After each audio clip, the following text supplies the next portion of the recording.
meeting is being publicly streamed.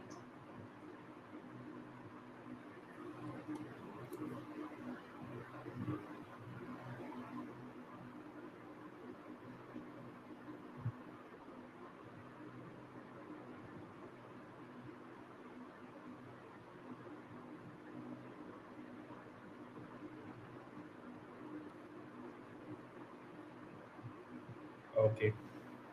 Hello everyone. Can you guys hear me well? And can you see the presentation as well?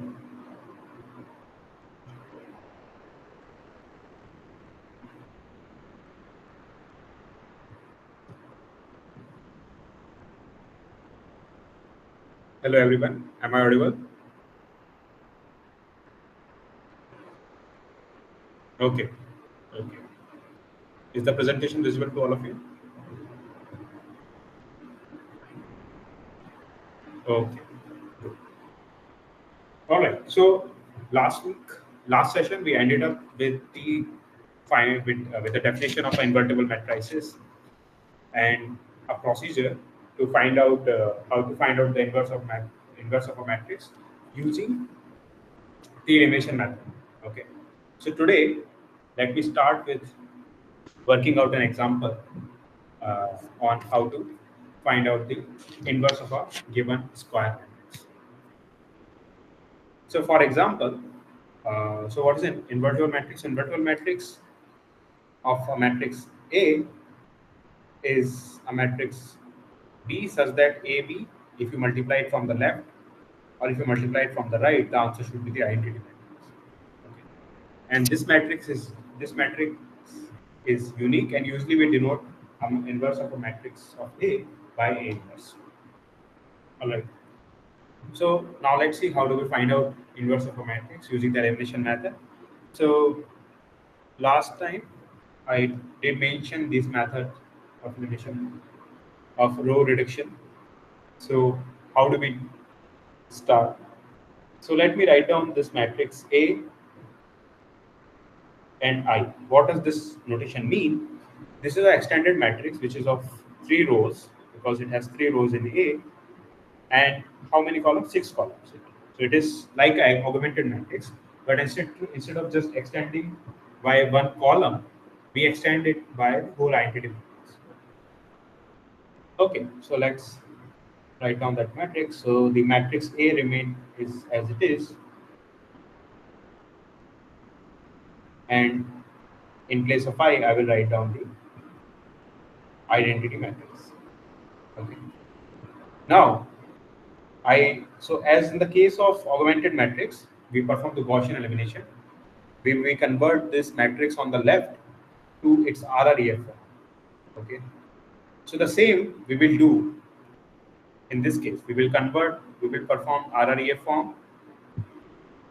We will perform the row operations on this matrix, and we will make an RREF form of this.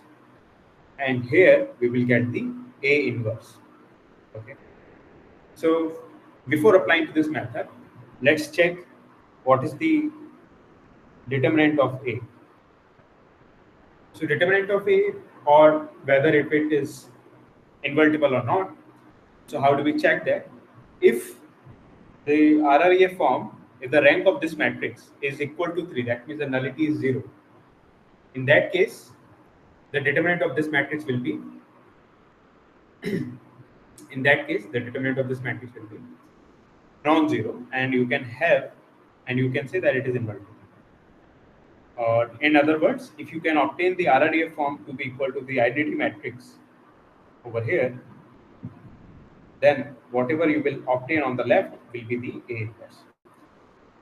If the RREF form of this matrix is not identity, then you cannot find out the inverse. Okay, so let's just perform the row operations. So first we will perform. What operation? Let's first interchange R1 with R2, so that you will have 1 at the very first entry, and then this, and interchanging on the identity matrix as well. So we'll get 1 0 1, 1 0 0 0 0 1. Now let's perform.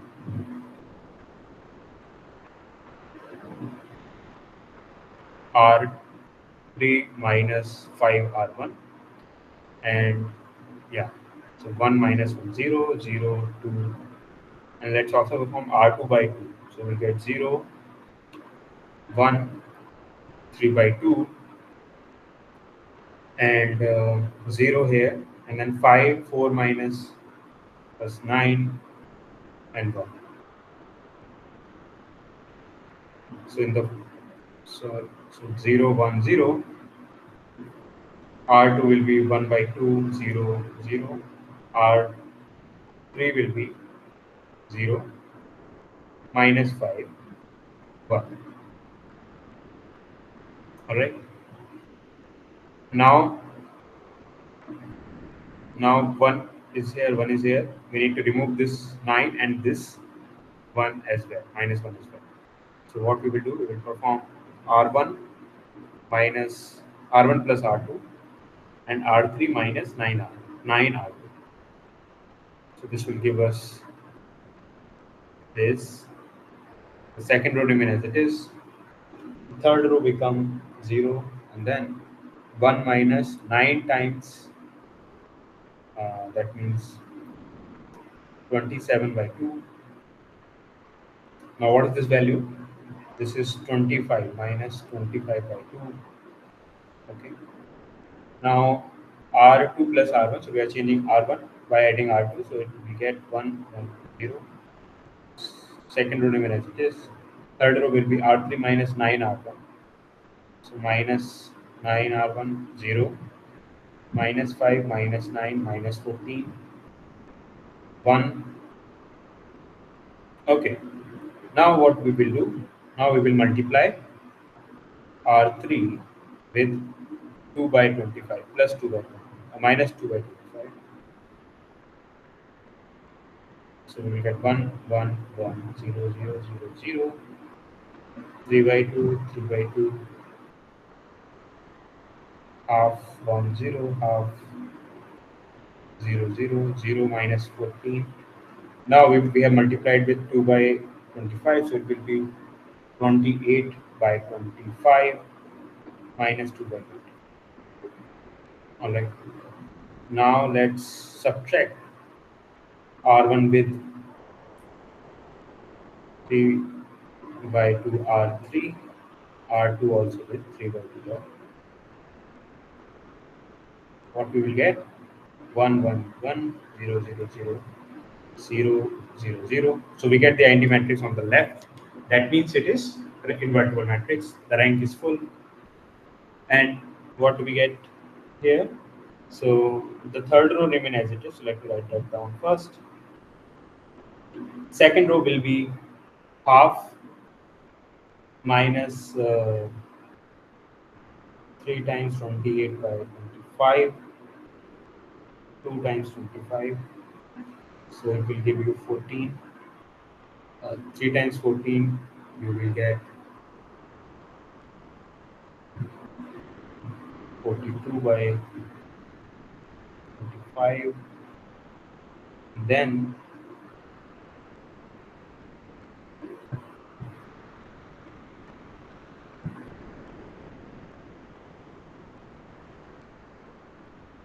that should be minus of 42 by 25, right? And then 3 by 2, so it will be 3 by 5.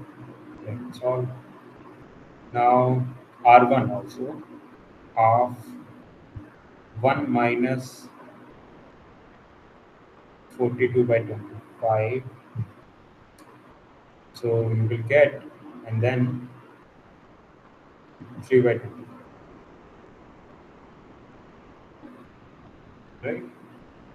So in the middle you will get 17 by minus 17 by 20. Okay, so this is going to be your A inverse. This is your A inverse to this matrix A. Okay,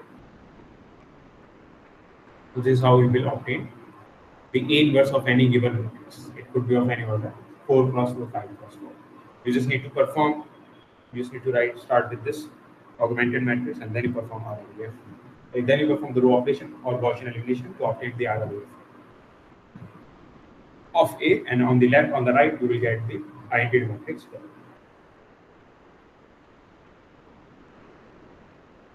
All right. So uh, we know what inverses are. We have already seen inverses and how to compute inverse using the elimination method. So let's look at the properties it has. So if you remember, last week we were discussing about the product of two matrices. Okay, we were discussing about the row spaces, column space of product of matrices. So in today's discussion also, let's start with the properties it will hold when you take the inverse of a uh, matrix. Okay, so let's suppose A is a n cross n and B is, let A and B are two matrices. Okay, so Excuse me. yes, One question about the previous elimination that we have seen. right. It seems there is a limit to how much we can do by hand, right? No, this I mean, method there is this I think is more suited to doing on computer or something. yeah, this is more algorithmic. Yes, you can always write a code to perform this operation. Because in the assignment there was one question and it was not very big. It was just a 4x4 matrix. But by Yeah, after a I point think of time, it felt like this can't be done by hand anymore. right. So just wait for the other method to find out the determinant. So that method is more computational. So this is less computational uh, than the other method. So yeah, but right, you can always write down. So there are programs based on this Excuse me, sir. algorithm. Hello, sir. Excuse me. Yes, please go ahead. Yes, sir. Until and unless it is mentioned in the question that use the elimination method, can we opt the other method जो which suited for me or some other students, good for her or Yeah, him? the cofactor matrices. Yeah, that's the You can thing. use either of the If method. if You the can use either question of the is not method. But the unless point and is until like mentioned, yeah, and if it is mentioned explicitly, then you need to use that method. If it's not mentioned, you can use any of the method. But the oh point is, if you have let's say 4x4 yes, sir. matrix, then what do you think? Which method will be well suited for you to complete? Uh, the elimination method obvious Right? because the This cofactor method. and adjoint will be difficult. Exactly. So that will be too much computational. So this will be lesser computational than that. So it's up to you, whatever suits you. So if you have 3x3 matrix, then I think cofactor matrix method is the right way to go. But if you have let's say 4x4 or 5x4, 5x5 matrix to calculate, then I think this elimination method is the best choice. Okay, so let's say you have two matrices which are invertible of the same order n, then the inverse of A cross B is nothing but the inverse of B times inverse of A. So the order reverses. Okay, that needs to be you need to be careful with that. Or you can also check with this with an exercise. Let's say this is your A and you have another matrix which is let's say 4 1 0 0, and if you look at the product, so what's the product of that? That product is going to be basically it's a 2x2 matrix, so it would be 4 1, and then it will be 8 sorry, it will be 8 2. This will be your product, right? And then if you calculate the inverse of this matrix, let's say the inverse of this matrix, so inverse of AB inverse, this is going to be um, so oh, it's not invertible though. Bad choice. Uh, yeah, because this matrix is not invertible. So let's take one over there. Now it is invertible. Yeah. So what did I get? This is correct. And then 8 times 2 plus 3, which is 5. So we will get this, right? Now this is invertible, obviously. So the AV inverse will be,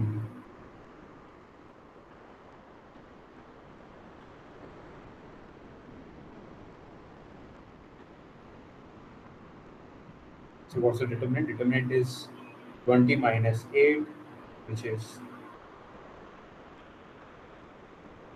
12, and what is the cofactor matrix? It is 4.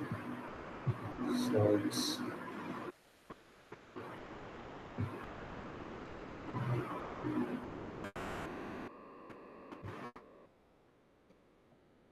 yeah, 5 here, and then 4 will also 4 will be over here. It's positive.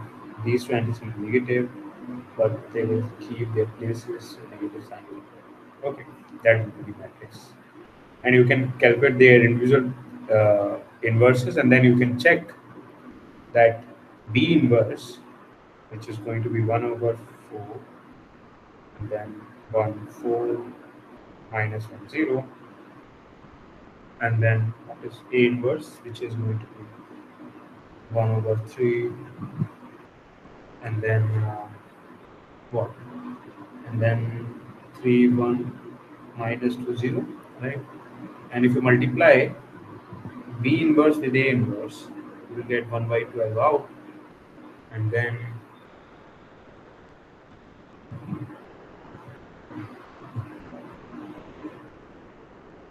product.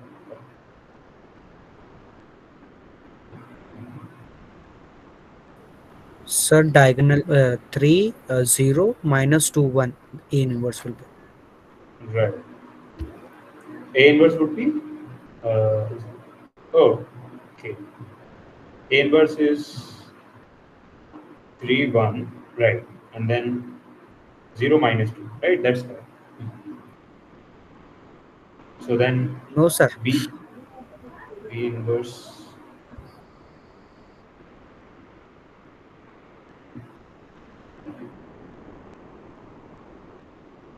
Did I calculate AB inverse? Let me check. I'm not sure if the non-principal diagonal elements get flipped. Only their sign gets flipped, right? Oh, Yes. right.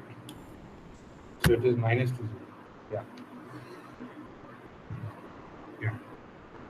Yeah, now it is correct. So it is this.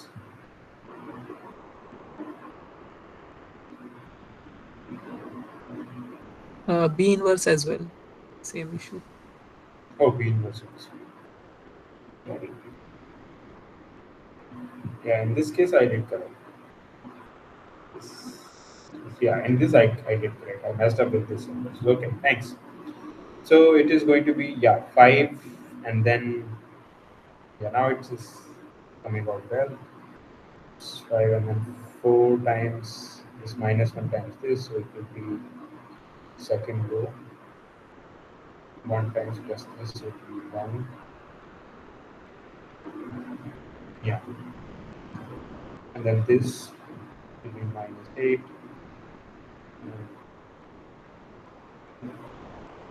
Right. So as you can see that they are equal. So AB inverse is, and you can generalize this whole argument in the case of matrix for any general matrix also. So this happens to be true in any case. So, right. For example, okay. In case of transposes, let's say you have A. Let's work out with the same example. You have A with this. A transpose would be 1 0 2 3, and if you look at the inverse of, if you look at the transpose inverse,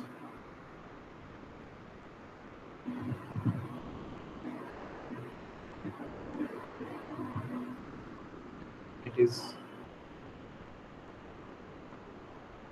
so A inverse was 1 by 3, 3 minus 2, 0, 1. And if you look at the A inverse of transpose of this matrix, you will get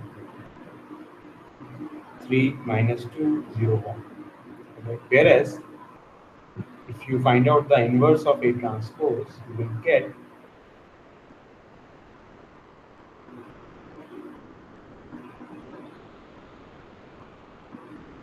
right. Yeah, and these divided by in little also. As you can see, they are equal. So, what is the general property? General property is A transpose inverse is equal to A inverse transpose.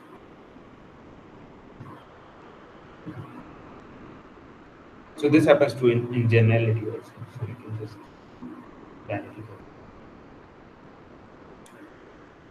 go. Okay.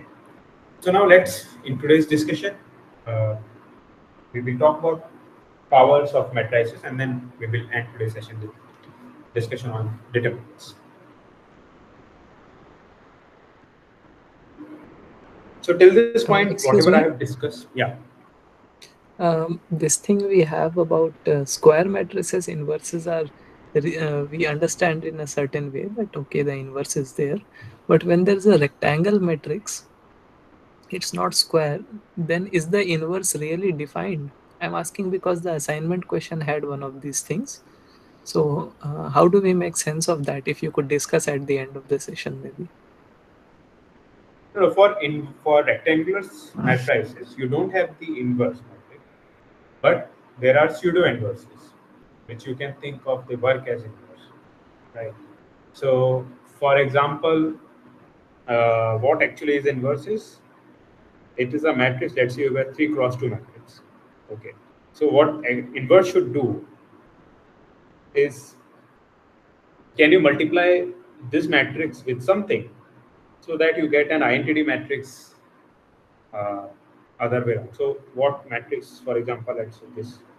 So you will get an identity of this. So some matrix B. So this will work as some pseudo matrix.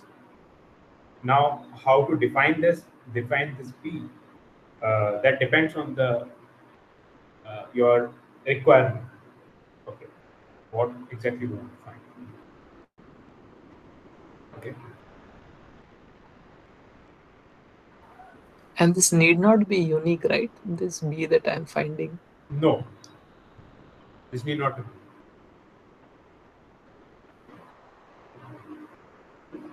And since you are multiplying this B on the left side, then you can call it the left pseudo inverse.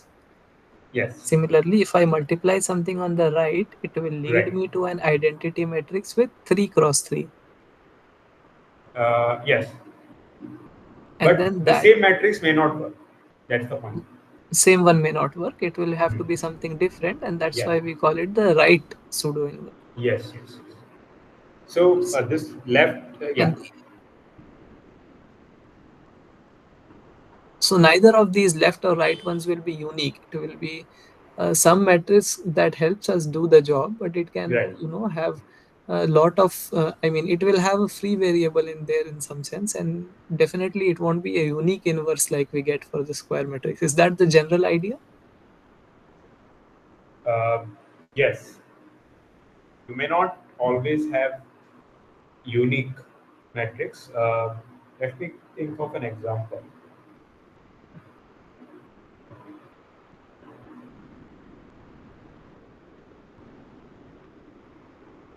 So this is a 2 cross 1 matrix. I need to think about that, whether it will be unique or not. Okay, so let's not uh, quickly jump into the conclusions. I need to think about that. But yes, there will, but and whether you will be able to find out such a matrix, that is also not very immediate. Okay, so that it will give you the identity matrix. So there are two questions: whether does such matrix exist first of all, or and the second question is it you? Okay, there are two different questions. So so yeah. So both of the questions need to be answered carefully. Okay. So let's say I have this 2 cross 1 and I want to multiply it with some 1 cross 2 matrix. So let's say this 1 cross 2 matrix has to be of this type so that I get 1 at the end. Right. Now this corresponds to one equation, which is a plus 2b equal to 1. Now this can have infinitely many solutions. As you mentioned that it has independent variable, but there always exists such. There will be a solution. For example, uh, 0 and half is a solution, and so on. You can think of infinitely many solutions. So this is for this. So there always exist, and it is not unique. So there are infinitely many choices. So studio left inverses are not unique. That is clear. But now question is whether it always exists. So let's think of it. So let's say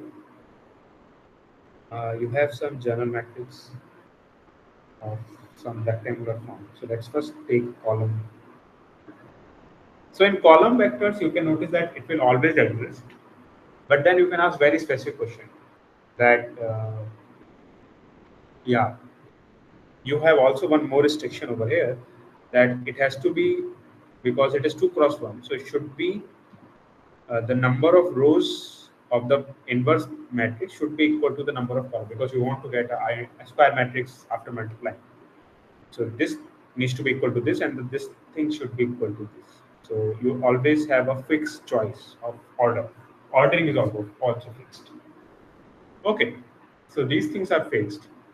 Um, yeah, I think there always exists because it will give you some set of equations that has more variables. So I think there is existence also, and it is not unique. So yeah, so whatever your guess was, I think that is right, because of the same argument that it has independent, it will have independent variables. Yeah. So in column vectors, we can easily see that there will always be the case. It is always the case that there are left pseudo inverses, and similarly you can argue for the right pseudo inverses as well. Uh, and now let's have some rectangular matrices which have more columns than row. Okay. Um, right. Yeah. So let's say some 3 cross 2. It also has more rows than columns, but still. So there are some matrices, and now you need to multiply it with some 2 cross 3 matrix. Okay. Because you want to get I2 over here. Now you will have 2 cross 3, that means some A11, A12, A13, A1, A2, A3, and then it will correspond to some system of linear equation, right, which is being equal to, so it will give you 4 equations and then there will be 6 variables. So that will always be lesser unless you have more variables and less equations. Will that be a case? So which will happen when you have more of this thing? That means you work with the let's say 4 cross 3, and you have 3 cross 4 over here, so we'll get 4 over here. So there will be 16 equations, but how many variables will we have? 12 variables. So in that case, you might have some inconsistencies. So then the existence might not be 4.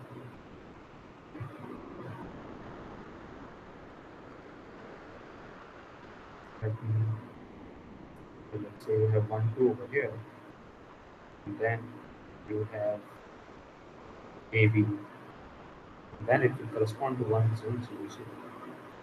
It is 2 cross 1, and it is 1 cross 2. So that's a valid thing, and you must get I2 over here.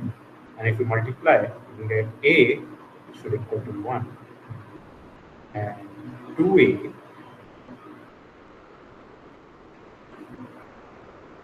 should equal to 0. B uh, equal to 0, and then b to b also equal to 1. So clearly this is not possible. Right? There is no AB which satisfies all these four equations. So in these cases, you will not have solutions. You may have solution. I'm not saying you will not always have, but you cannot say with certainty that you will always have solution. But unless you have matrix of this type, then you can for surely say of what type, that it has more number of rows than columns. Okay, something like more of like a column matrix, like Let's call it a tall matrix. yeah, think of yeah. Then in that case, you can have more. Then you can always have an existence of a pseudo left inverse. But if you have now, you can ask the same question about the right pseudo right inverse, right? In that case, the condition will change. Okay, the same argument will go through. So in that case, you can check that. Okay, whether what condition will go. So yeah, yeah. If you call that tall matrix, for tall matrices, you will have the left pseudo inverse, and for the flat matrices, let's call them flat because it has more more column and lesser row. So let's call them flat. So flat matrices, left pseudo inverses may not always exist. One of our examples. Okay, good. Good discussion. Okay. So let me keep it separate from the rest of the discussion. So that it is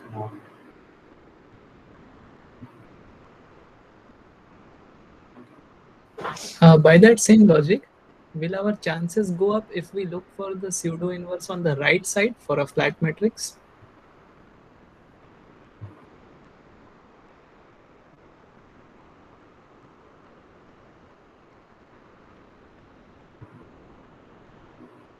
Yeah, yeah, I think so.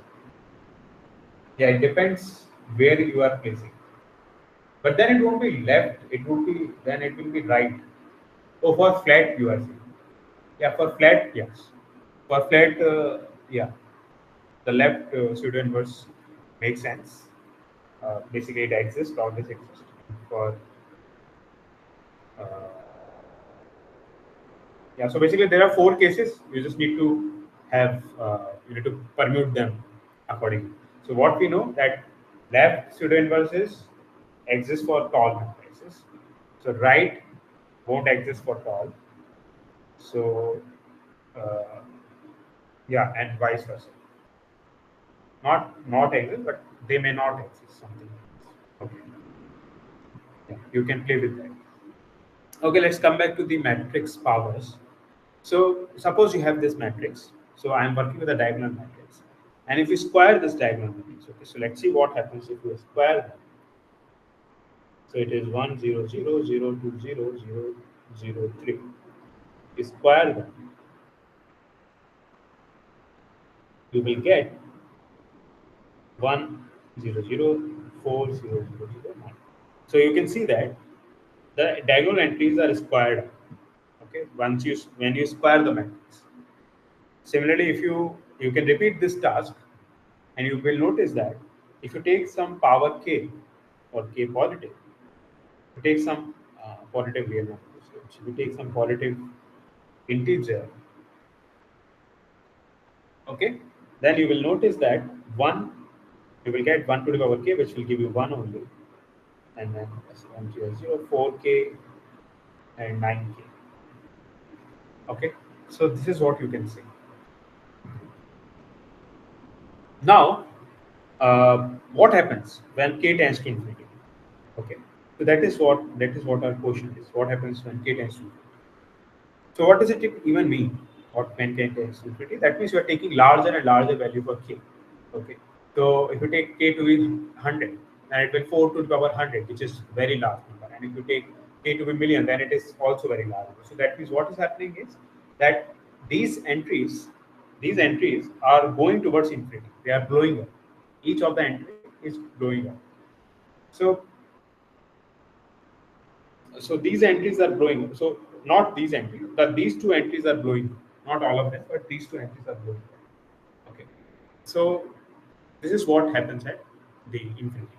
So you cannot find out the behavior of the matrix. You cannot tell what will be the matrix when k tends to infinity. Okay, because these things are going to blow up, so you will not get a matrix in any form. Okay, so so it, so yeah, so there is, you cannot predict anything, but that's not always the case. So suppose you have this matrix of this type. Okay, so what is this matrix? You have the diagonal entries. Now let's take, for the case 1, you take your diagonal entries to be um, let's take 1. Okay, so this is your diagonal entries, half, 1 by 3 and 1. So as you noticed earlier, because you are working with diagonal matrix, their power, the power of the matrix will be equal to the, so k a square will be square of the diagonal entries, that means 1 over 4, 1 over 9, 1, all the other entries will be 0. Okay, similarly a to the power k will be just 1 to the power 4k, 1 to the power 9k, 0, 0, 0, 0, 0, 1. All right. Now, what happens as k tends to infinity? Just have a look at it. As k tends to infinity, if you look at 1 over 4 to the power k, so just let's take an example. So 1 over, so when k is, so here I'm taking k to be powers. So let's take k to be 2. This is 2, 4, 10, 100, 1000, and 1 million. So when k to the power is 4, then it is 1 over 4, which is approximately to 0.25, which is exactly 0.25, not approximately.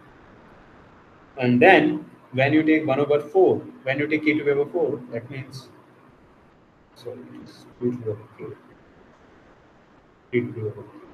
So when you take half to the power 4, half to the power 4, that is equal to half to the power 16, which is equal to point 0.6, then 8, sorry, 2, and then 5, 0.625, which is the square of 0.25. Okay, so you are seeing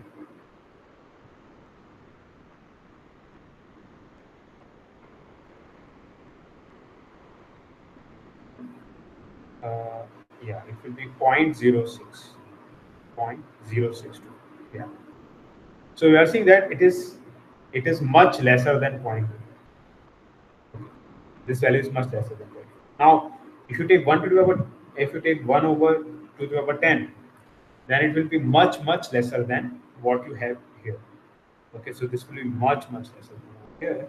Similarly, this will be much lesser than what you have over here, and so you are, so the value is getting smaller and smaller and smaller.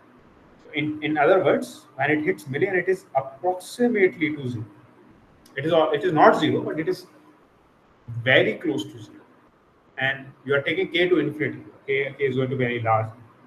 So this value, will be 0 as k tends to 0. Similarly, the same thing happened with 1 over 3. This will also go to 0.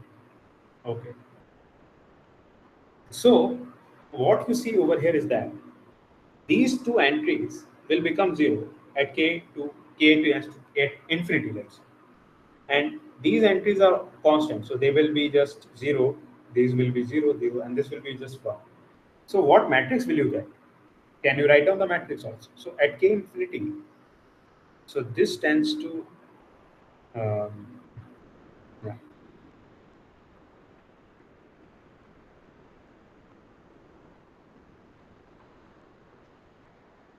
So this matrix will tend to this matrix. The first, uh, yeah, through this matrix as k tends to. Okay. 0, 0, first row will be 0, second row will be 0, third row will be just 1.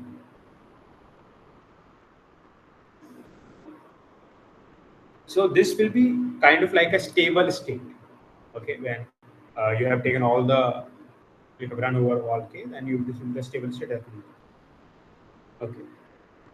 Now, if you work with the same thing, if you have the same matrix like of this type, then in this case, because it's diagonal matrix, you can easily write 1 over k. It will be 2 3 over k, 0 0 3 2 over k. But as you see, this term will blow up. This term will converge to 0. This term will 10. This term will be equal to 0. So, but you cannot, so that you cannot write down, because there is one term which will, there is one entry which will blow up. So you cannot write down the matrix a to our k when it's 0. Similarly, when you have matrix of this type, let's say half 0 0 minus 1, and then you look at a to the power k. So it will have two forms. Okay, because if you notice, if you take a square, then it has 1 over 4 0 0 1, and if you take cube, it is 1 over 8 0 0 minus 1.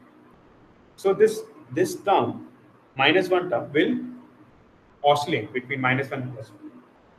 Okay, so again you cannot tell what happens at the infinity, because it could be plus 1, because that term, there's no fixed value. It can be minus 1 or it can be plus 1. So there is no fixed thing that it is going to. Okay, so you cannot again write down the e to the power k uh, tends to infinity matrix. All right. Um, right. So in general, when you have a to the power k as k tends to infinity, some elements oscillates, as you saw earlier. This was oscillating. Some will converge to 0, and some will blow. Some elements will blow. So that is what happens in generality also. All right. And generality means when I don't have when I don't work with a diagonal matrix, because I can have a different type of matrix. It need not to be a diagonal. Okay, so let's say you have a linear transformation T from R3 to R3, and it is given like this: 2x 1 by 3 minus 1.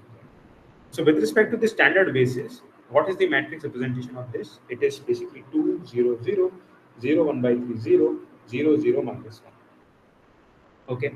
Now, what happens when you compose these two matrices, these two transformations? If you compose these two transformations, what will happen? So you will apply uh, first you will apply t, and then you will get t over 2x 1 over 3y minus z, and then you will apply t again. So you will get 4x 1 by 9y and z. Now, if you look at a square, what is a square? A square is also 4 0 0 0 1 by 9 0 0 0 plus 1. So the matrix corresponding to T composed with T is same as A square. Okay. So the matrix representing T composed T is same as A square. So I'm keeping in the background, I'm keeping the basis to be simple of domain and codomain. So this is true. So this is true. All right. So this actually happens to be true in generality also. When you work with, uh, when you compose your T k many times, then the corresponding matrix representation will be just k power of the matrix representation of T. Okay. And there is nothing special about the matrix that I'm working with. This happens to for any n cross n matrix. Okay. All right. So in general, if you have a matrix, if A is the matrix of T with respect to some basis, then AK is the matrix of T with respect to the same basis. Okay, keeping the basis same is important. All right. Okay. Now let's look at power of some special type of matrices. So diagonal matrix we have already seen. If you have a diagonal matrix, if you take power, any power of that, you just take the power of the diagonal matrix. That's all. So diagonal matrix are easier to work with. Same now. Uh, Again, as I mentioned earlier, so if you multiply a column vector to this diagonal matrix, the power of this diagonal matrix, you will get this column vector, which is nothing but because each diagonal entries will get multiplied with the uh, variable in the column vector. Okay, the corresponding variable in the column vector. So we will get this matrix, this column vector. All right. Now you can notice that the value, as again as k tends to infinity, we want to know the behavior of this system. Okay, it is easy to capture in this case because we are working with the diagonal entries. So as you notice that it is solely depends on the diagonal entries. Okay, if the diagonal entries, if the corresponding diagonal entry is smaller than -1, then its power will blow up because it will get uh, lesser and lesser, and it will tends to minus infinity. Okay, similarly, if you have di to be equal to -1, then it will oscillate. Okay, because when you take even powers, it will be 1. When you take odd powers of that, it will be -1. So it will oscillate between +1 and -1, and it will never settle to a single point. If your di is greater than 1, again it will blow up because it will go to plus infinity. Okay, it will take larger and larger value, and it will not never stop. Unless if your di sits between -1 and 1, in that case your di to the power k will go to 0. That is what we noticed earlier, that 1 over 3, 1 over 2, they were sitting between, what was the speciality between those numbers? They were sitting between -1 and +1. So their power will converge to 0 as k tends to infinity. The last case is when if di is equal to 1, then in that case di to the power k will always be equal to 1, and it will, as a k tends to infinity, so it will remain constant. Okay, so we will get the constant value at the kth power. Okay, now in case of lower triangular matrix, so when we have lower triangular matrix and we look at the power of this, so let's work out this example. So, how to find out a to the power k? We will try to see the pattern. We will try to notice the pattern. What pattern the power of the matrices are following, and then we will try to guess what will be each term in the e to the power k. Okay, that is our task, and then we will also see the behavior of e to the power k, whether it will converge or whether it will uh, blow up or whether it will remain as it is. Okay, so that we will notice. So let's say what is a square of this? So a square is 0, 0, 0, 1, 1, 0, 1, 1 minus 1.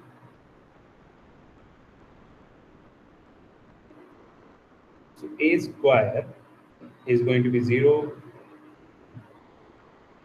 0, 0, and then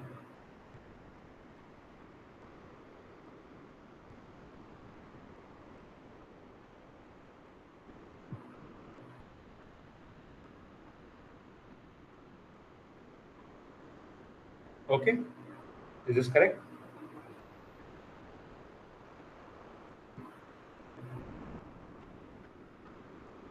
Right. So this is your a square. What is a cube? Just multiply it once.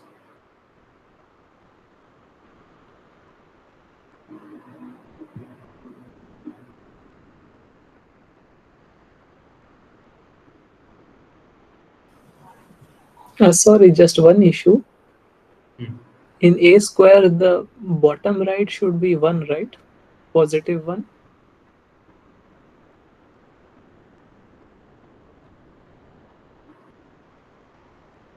Right? The bottom right element, which is 3 comma 3 in a square. Oh, plus 1. Okay, right, right, right. It's correct now, right? Okay, so this is minus, this is plus 1. This is minus. Okay.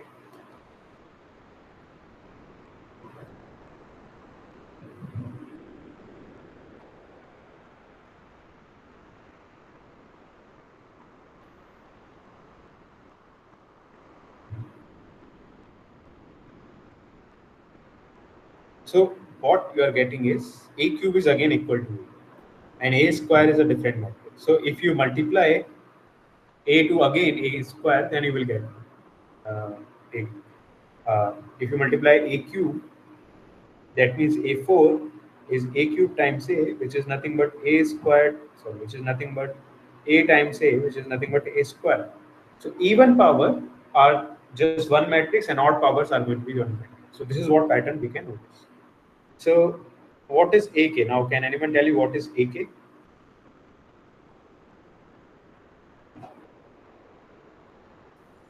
So like you said, depending on the value of k, we'll get Yes. either one.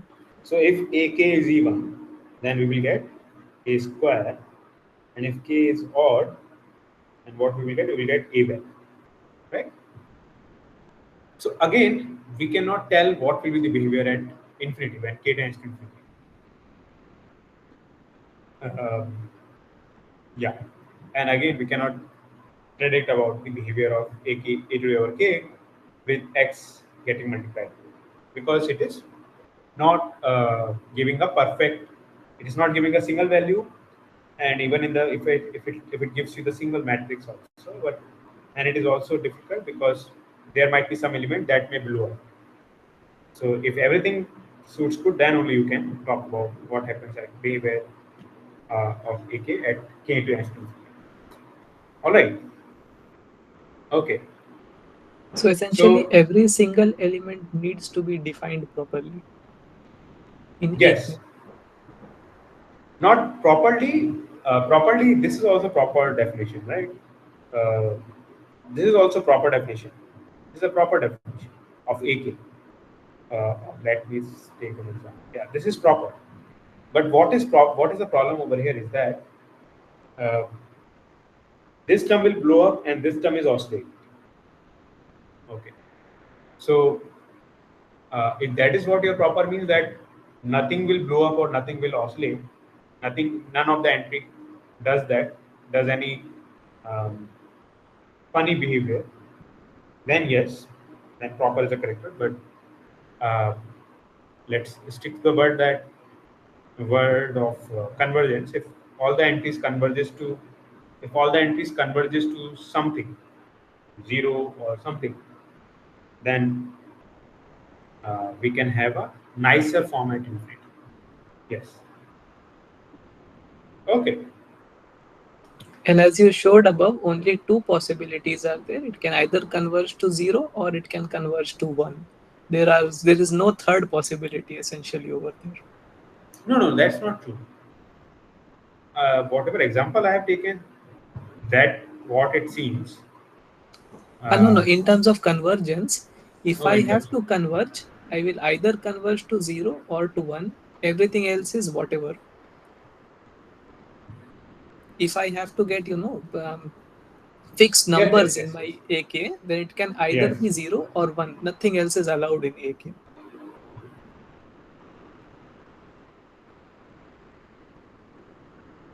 That is not entirely true.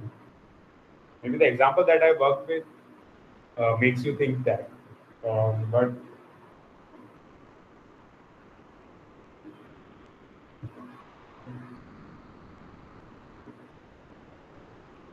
I think so.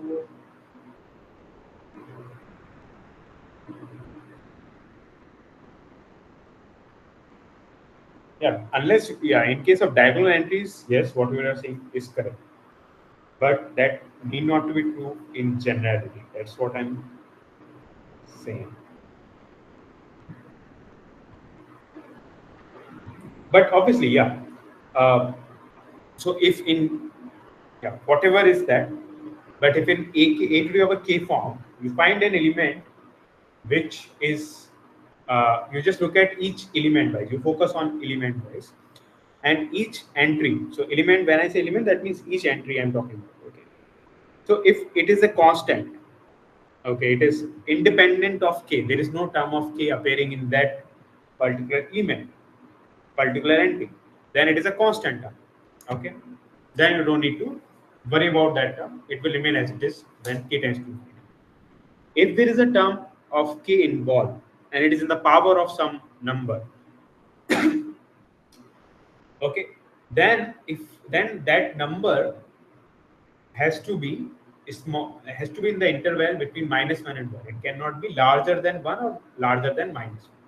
That is what you need to keep in mind. If it is in, if it is in that interval, then yes. So what I'm saying, that you might also end up with something which is, let's say, in AK. I don't know whether it is possible or not, but it is just what I'm thinking. Something like 2 plus 3k. Okay, I don't know whether it will happen or not, but it might happen that you end up getting something like a 2 plus 3k times. Okay, or 2 plus 1 over 3k type thing. So in that case, it is clearly visible that 1 over 3k goes to infinity, goes to 0 as k tends to infinity, and 2, there is no term of 2 is independent of k. So where will it converge? It will converge to 2. It will not converge to 0. That is what I meant. That it need not to converge to 0. But I don't know whether this is. I need to check, but I am not sure whether this will not happen about that. So yeah. So whenever you have in AK, if there is a term with k, there is a number with k as a power or something, then that number has to be in fraction. And that how what fraction? That means it should lie between -1 and 1. Then you can say that that thing will go to 0 as k tends to infinity. And if it is larger than 1 or larger than -1, then it will go to then it will blow up. So you don't need to worry about the matrix. You will not get the matrix because that entry will not make sense. And if it is, there is some minus term over there, there is some minus entries in your A, and it will always oscillate. So again, you will not end up with something meaningful at k tends to 1. So only meaningful you will end up if you have uh, 1 over, if you have 1 over p type thing, 1 over n type rational number, or some rational number which is in the, which is in between 1 and -1, -1 and 1. So that is the takeoff. I hope I am making sense to all of you. Um, yeah. It basically boils down to this fact, to keeping track of um, about the behavior of real numbers, okay, where it blows up, where it oscillates, and where it converges. You just need to focus on where it converges at that time. All right. Okay, now let's talk about determinant. So you guys have already seen determinant of 2 cross 2 matrices. So let's so how do we compute this? So we start with we compute along this first row. Okay, we take the first entry, we multiply. So we first also take the sign. What is the sign over here? It is 1 plus 1 because it's the first a. It is the first entry at the first column. So it is 1 plus 1. And then multiplied with the entry, and then we take the removing this row and this column, whatever is there. So the 5 is here, so we multiply it with 5. Now we sum with the second term in the row, this term. Now what is the, it's the first row and the second column, so we will have 1 plus 2 and then multiplied with 3, and then times we also multiply with the removing the first row first column, we will get 4, so multiply 4. So what we will get, it is, so this, so what we need to notice here is that this term, so this will become determinant, or this will become a minor, something which we will call minor for general matrix, and along with this factor, this term will be called cofactor. Okay, along with this sign, and this term will be called the cofactor. So let's look at the example of 3 cross 3 matrix.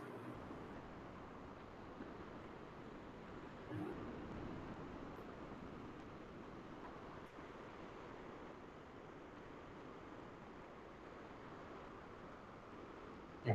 Now let's look at the example of this 3 cross 3 matrix. So again, we start with expanding with respect to the first row. So now first row, first entry 1. Okay. What is the sign? Sign is -1 to the power 1 plus 1. Same thing. We remove the first row, remove the first column. Okay. Now we have a submatrix. Now what to do with this submatrix?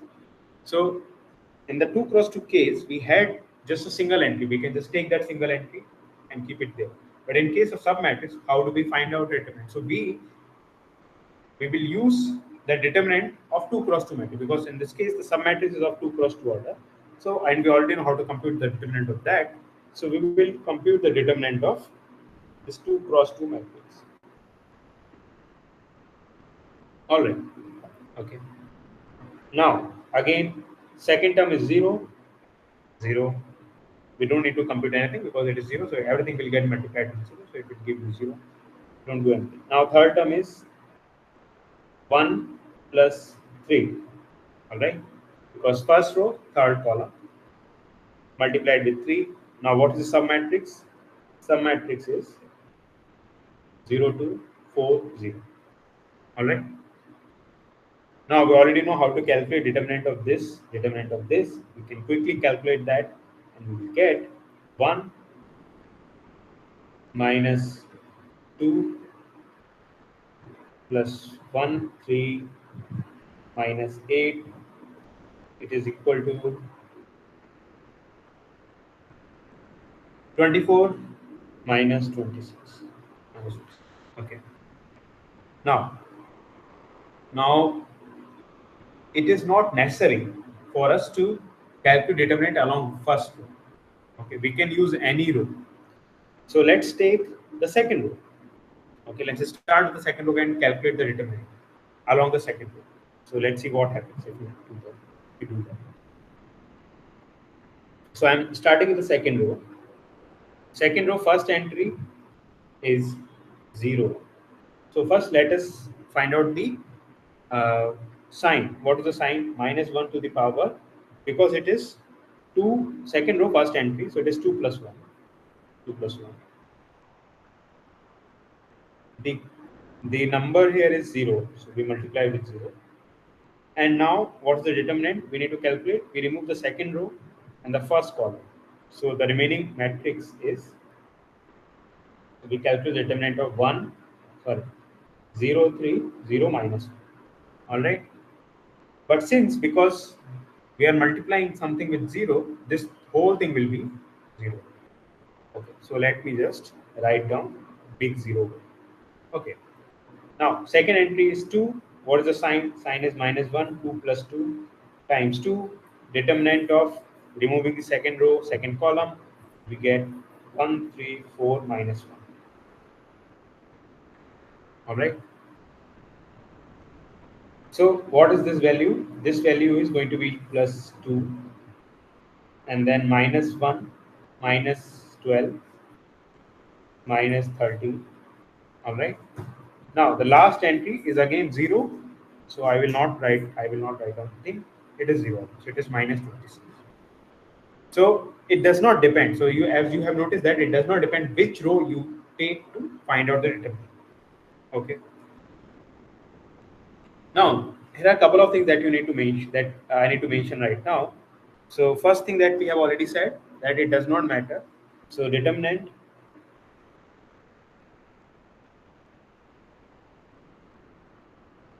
is independent of choice of row of expanding row.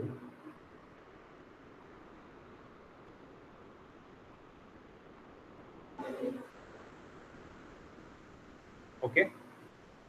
The second thing that we notice over here is that we get this additional matrices, submatrix, and then we calculate determinant of that. So we name them something. So this is called a minor. So this entry, this determinant is called minor. Okay, these are minors. But minor of what? Minor of the entry, this first entry, because you obtained this submatrix by removing the first row and first column. So this is the minor of the first entry. This is A11. Okay, this is the minor of A13. All right. Now let me ask you, what about this? What is this? Is a minor, that is clear. Now it is a minor of which entry? Of 0. 0. But 0 is which 0? 822. 8. 821. Right. So it is minor of A21. All right. Similarly, this is the minor of A22. All right. Good. So these are called minor. Now, if I club this minor with the sign that I have over here, okay, if I club this minor and this sign together, then I get a quantity which is a newer quantity which is called cofactor. So let me write down the definition of cofactor over here. So cofactor of some ijth entry is defined to be -1 to the power a I plus j, and the determinant and the minor of a ij. All right.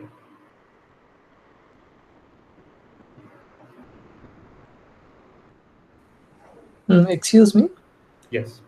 Seems like minor here seems to make literal sense over here. If we Okay. if we take that matrix and we pick up some element, then the minor of that is whatever small thing is left in the matrix after cleaning out the relevant row and column. So small thing and minor seems to go like that, and then Yeah, we yeah, you take the can. determinant of that. Yeah, you can think of like that. And cofactor, we combine the sign with the determinant. Exactly. We combine the factor, that means it is a cofactor. Yeah, you can think of it in that way. Uh, if it uh, help you remembering these concepts, so it is, yeah, you can. Thanks. Uh, it will help others also. Right. So let me write down the definition of minor as well. So minor aj of ijth entry is the determinant of submatrix obtained after removing ith row and jth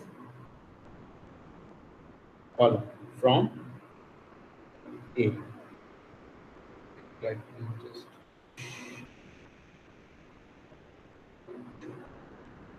Okay. So yeah. So there are two definitions.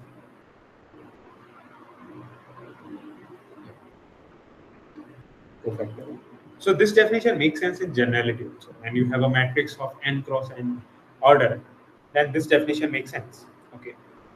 So again, I'm not going to repeat the same thing, minor and cofactor, but this definition makes sense in generality, and even in particular this example.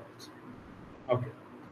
So yeah, let me remove that thing here, and then let's work out one more example.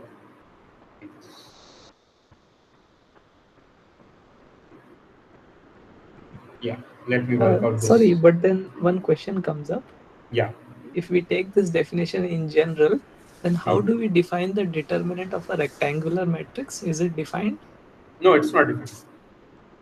Determinant is defined for square matrix. So when I say general, I meant the square matrix. Okay, thank you. Yeah. Um, so let me write down over here. Suppose let A be a n cross n be a square matrix.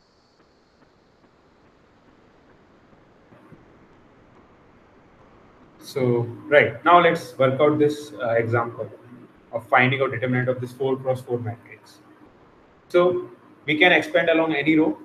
We have seen that. So now let's expand along row 3. Yeah, it has same difficulty whichever row you expand because it is almost like has similar entries. It has symmetry in some sense. So let's say determinant of A expanding along row 3, at least this row. So first factor, so first factor corresponding to this, it is minus 1 to the power is third row, first entry 3 plus 1, minus 1, and determinant of, and what is the determinant of remaining matrix? 1 0 1 minus 1 0 minus 1 1 1 1 0 1. Okay. Now plus second factor, it is third row, second column, but the entry is 0, so we don't need to calculate this factor. We can move we can move ahead. Third uh, third entry, it is third entry, third row, third column. Entry is minus 1. Determinant, remove third row, third column, we will get 1 0 0 0 minus 1 minus 1 0 1 1. All right. Again, for the fourth row, also, fourth entry of the third row, we get 0 because the multiple is 0. So we do not need to uh, consider the cofactor of this element. Okay. So now let's calculate. So now we need to calculate these two determinants. All right. So let's calculate each of the determinant. 0 1 0 minus 1 0 minus 1 1 0 1. Again, now you see here is that the first row has two zeros, okay, and the other two rows has 1 0. So we will expand along the first row because it is easier to compute along the first row. So let's do that. So if I expand along the first row, I just need to worry about the second entry in the first row. So it has minus 1, second entry, first row, second column, 1, and then the remaining matrix is minus 1, minus 1, 1, 1. Okay. So what I will get, minus 1, and the determinant is minus 1 plus 1, so it will be 0. Right? So the answer is 0. Now what about this last entry? So this also is, the determinant of this is also 0. Okay. So you can check that determinant of this is also 0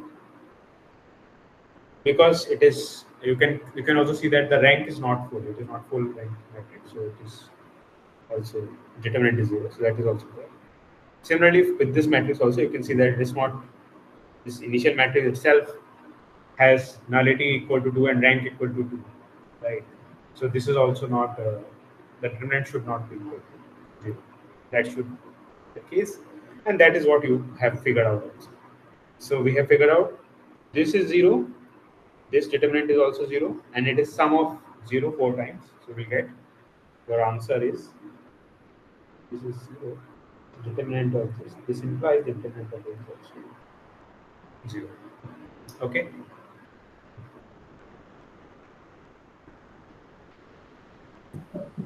Excuse me. Yeah. One thing came to mind over here. Here we are seeing that the determinant is 0 and we are connecting it to the nullity. So Yeah. nullity, if greater than 0, anything Yeah. greater than 0, determinant will go to 0. But if we Yes. have a determinant of 0, we cannot say exactly how big the nullity is. Only thing we No. can say is it is greater than 0. Yes. We cannot tell how big the nullity is. Right. It could be 1, 2, 3, or even 4. I don't Exactly. know. Exactly. Okay. Yeah. All right. Good. So now we can write down the expression for in generality what happens. So let's say we expand along the first row, then it is, so let me uh, Yeah. So let Cij denotes denotes the cofactor of entry Aij. Okay. Then we define determinant of A to be summation of AI. Let's say first let me write on the first row, expanding on the first row. So it is A1j, and then you have the cofactor of each, where j varies from 1 to 1, and expansion along ith row is determinant of A.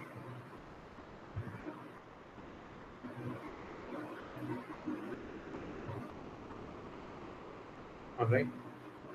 So also, yeah, where Cij is minus 1 to the power of this with a minor Mij, where Mij is the minor of Aij.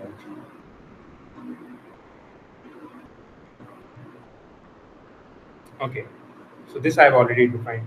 So I'm just repeating the same. So this is a general notation. There's nothing new about it. All right. So let's look at the properties of a determinant. So diagonal matrix. If you have a diagonal matrix, the determinant what will be? Determinant is nothing but the. So let's calculate determinant of this. So what is this? It is 1 times the determinant of 2, 0, 0 minus 1, right? Another entries are 0, so we don't need to calculate that. And what is the determinant of this submatrix? It is again 2 times minus 1. Minus 2. So it is minus 2. So as you can see that the determinant of this diagonal matrix is nothing but the multiplication of the diagonal matrix. Okay. So this is nothing but minus 2. So in general also, in generality, determinant of a diagonal matrix with diagonal entries di's, okay, is nothing but the product of is. So let me write down better than this. D1 up to Dn, all the other entries are 0. Determinant of this is nothing but D1, D2 up to D. All right. Now, so what I have here is the lower triangular matrix. Okay. Now let's calculate determinant of this as well. So determinant of A, I will expand along the first row.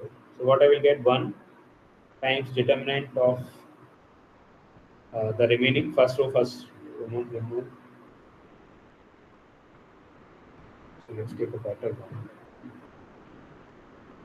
This is better. So yeah, first row, first column remove. I will get 2, 0, minus 1, 2, right?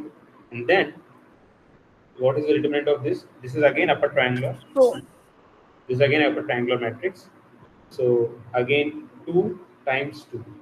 So as you can see that for the sorry, it is again the lower triangular. For the lower triangular matrix, the determinant is again the multiplication of its diagonal matrix. Okay. That means so in generality also. So in general, for a square for upper triangle matrix, for upper, and the same will hold for lower triangular and upper triangular matrix also. Upper triangular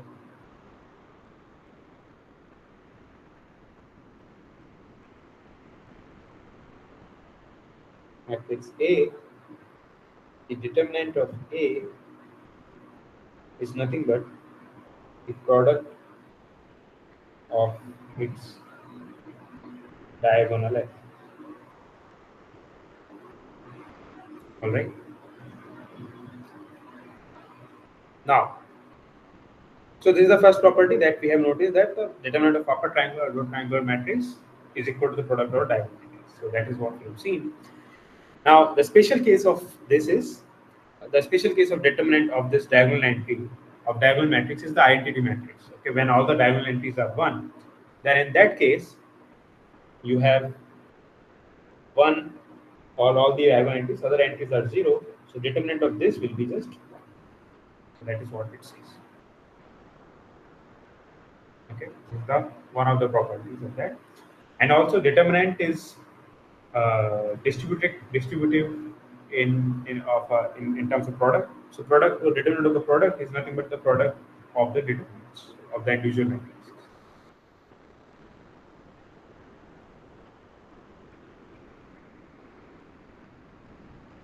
Yeah.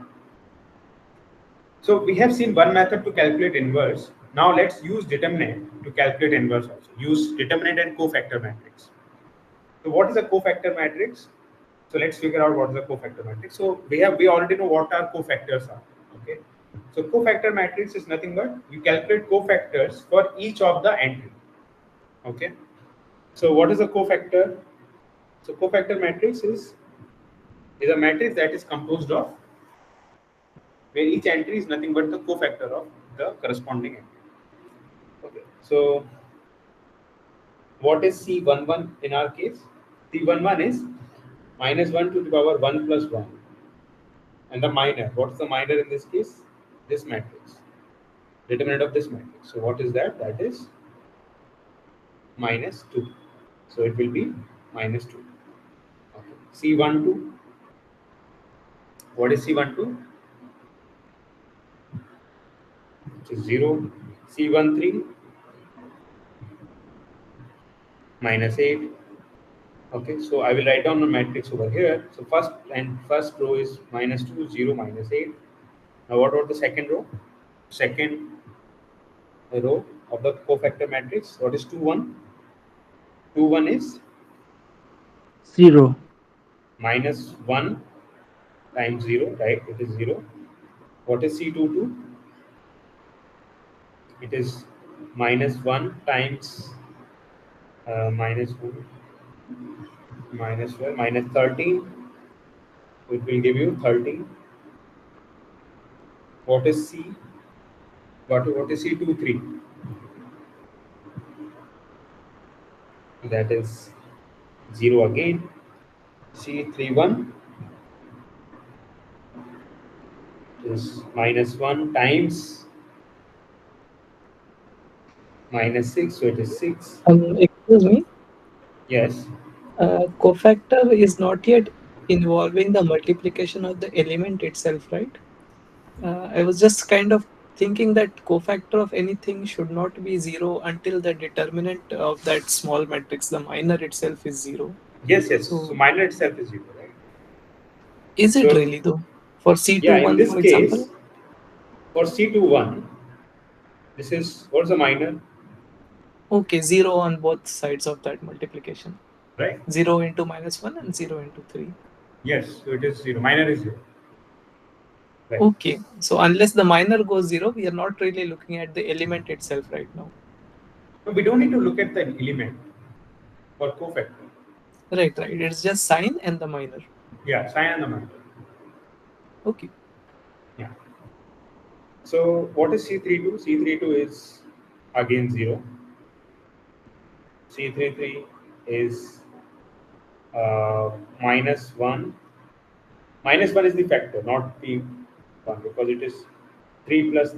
Okay, sorry, it is not minus. Yeah, sorry. Sorry, I did a mistake. For C22, it was it was -1 to the power 2 plus 2, so it is +1. And then it was -1 times -12, so it is -30, not 30. Okay. What is C33? C33 is, yeah, again C31 is -6. Okay. What is C33? -1, 3 plus 3 times the minor. minor of 3, 3, which is 3. 2, 2. right? So it is 2. So we know the second row also, right? This is our second row. Now, what is the inverse? Inverse is determinant of A. We divide. We first take the cofactor, transpose of the cofactor. So what is the transpose of the cofactor? It is -2, 0, -6, 0, -13, 0, -8, 0, 2. Okay. And what's the determinant of A? Determinant we calculated earlier. Uh, Somewhere it was -26, I guess. But let's check. Yeah, it is -26. We calculate determinant over here -26, right?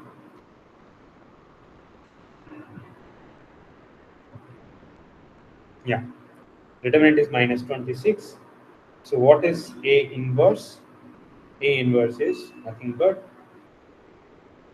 1 over -26 and this matrix.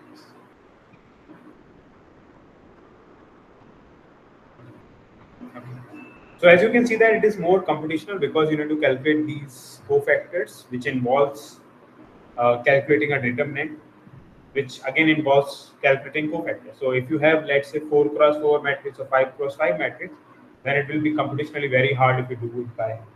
So that's why it is not a very efficient method unless you are working with some, unless you are having a very nice matrix or you are having a very lesser, that means 3 cross 2 cross 2. And this method is only making sense when you have determinant to be non-zero, when your matrix is invertible. Okay. For invertible matrix. So now we can define a matrix is said to be invertible when its determinant is non-zero. So a matrix is said to be invertible if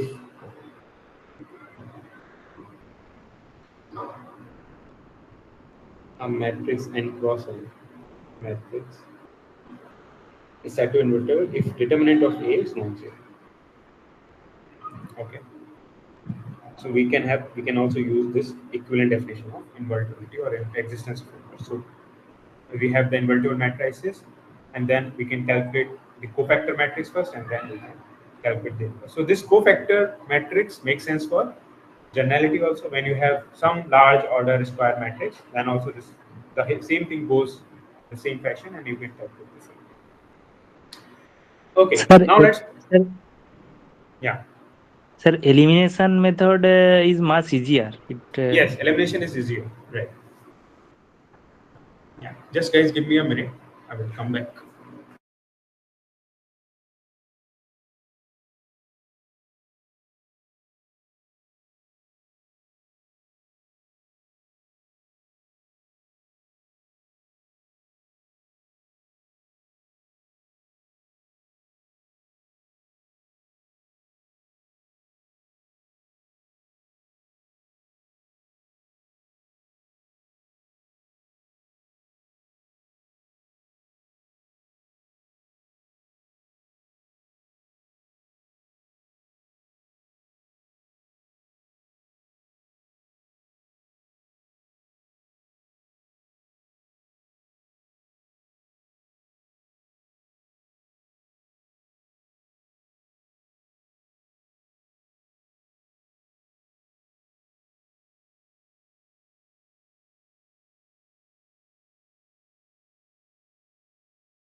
Yeah.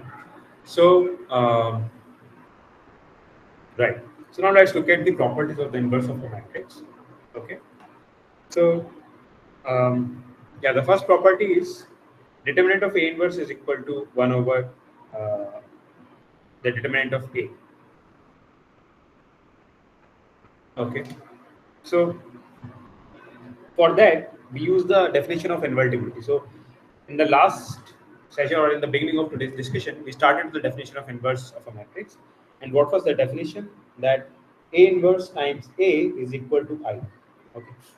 Now use the property of determinant uh, on the of a product. Okay. So it distributes. So now apply determinant on both sides.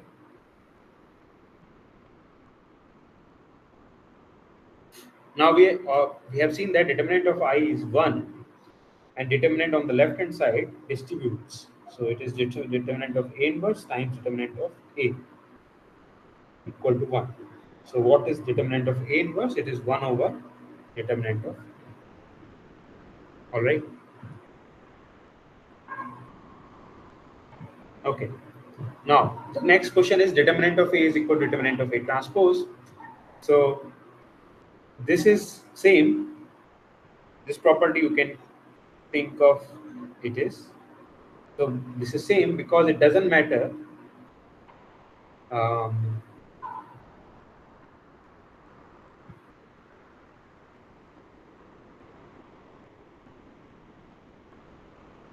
yeah. So this doesn't matter because let's take an example.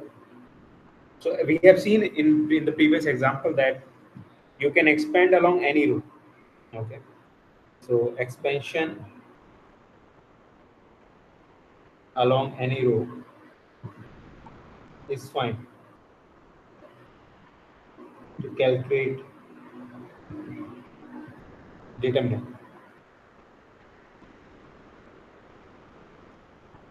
Right. So it's not just up to row. You can also expand along any column also of a matrix. So let's just update this thing with column. So you can expand along any row or column to calculate determinant. Let me take an example from the top. Right. Let's work with this example itself. So we already know the determinant of this matrix is minus 26. Okay. Now let's work with this example and calculate with respect to expanding along a column. So determinant by expanding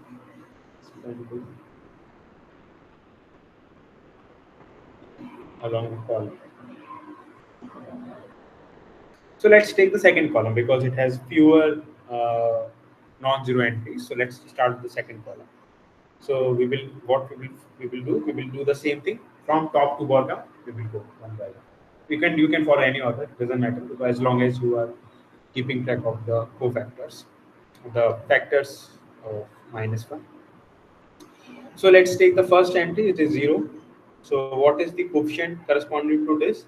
-1 times 1 plus 2. Okay, it is 3. But since it is 0, we don't need to worry about the determinant of the thing. So it will be 0, 2. Now 2 power will be 2 plus 2. So it is positive. Now what's the determinant? You remove the second column, second row, calculate the minor of that. So it is 1, 3, 4, minus 1. Again, the last term is 0, so it is 0.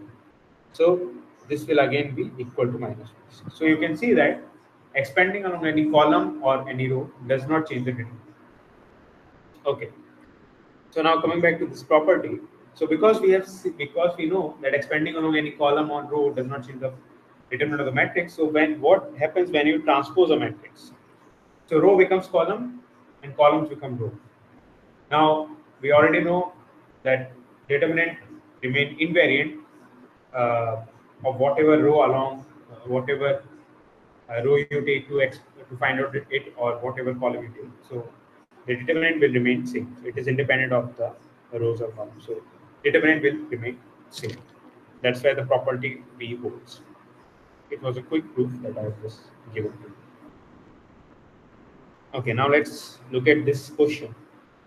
So I will give you a few seconds to think about it, and then what will be the determinant of A if A to the power 6 is 0?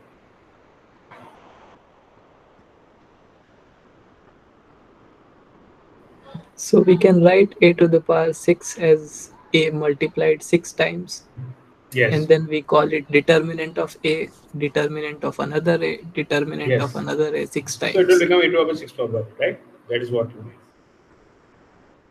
Right? Yes, like that. And then we know because determinant of A is nothing but determinant of 0 matrix, which is 0. So this implies that these two things must be 0. That means determinant of a to the power 6 is equal to 0. Now because it's an even power, doesn't matter what power it is. So this implies that a to the power 6 has to be 0, because if it is non-zero, then it cannot give you a 0 quantity. Multiplication of non-zero things cannot give you a 0. So it has to be 0. So that's your answer. All right. Now how do we see this? Again, you need to use a product distribution along the product. So this is nothing but this, right? Now these are real numbers, so you can commute. They commute. And what is this? This is nothing but determinant of S. This is just 1 over determinant of S. We saw that. All right. So this thing gets cancelled. So this cancels out, and whatever remains is determinant. So yeah, that's all. So I stop my lecture, my session today at this point. Uh, yeah. So then we will have a discussion over week 7. Quiz 1 marks will be distributed in the coming time. We haven't received the answer for quiz 1. Yes, you will get to see your quiz 1 answer sheet by this week, I guess. Yes, sir, it's showing in dashboard. It's showing, right? Yes, sir. Okay. Then someone asked me, that's why I was not sure. Okay, all right. See you everyone. Have a good night. And Excuse me, yeah, just out of curiosity, one thing. We saw that determinant along any row and any column will give the same answer. yeah. But definitely determinant calculation is not defined along the diagonal of any matrix, right? We can't take the diagonal and calculate the determinant along that and hope that it will get us somewhere, right? No. Diagonal, it's not diagonal. It's along any row or column. Only rows and columns are allowed. Yes. Okay. Thank you. Okay. Thanks everyone for joining. Have a good night, and we hope to see you next week. I will take session next week. Okay. All right. Bye everyone. Good night, sir. Good night. Thank you, sir. Yeah. Thank you, sir.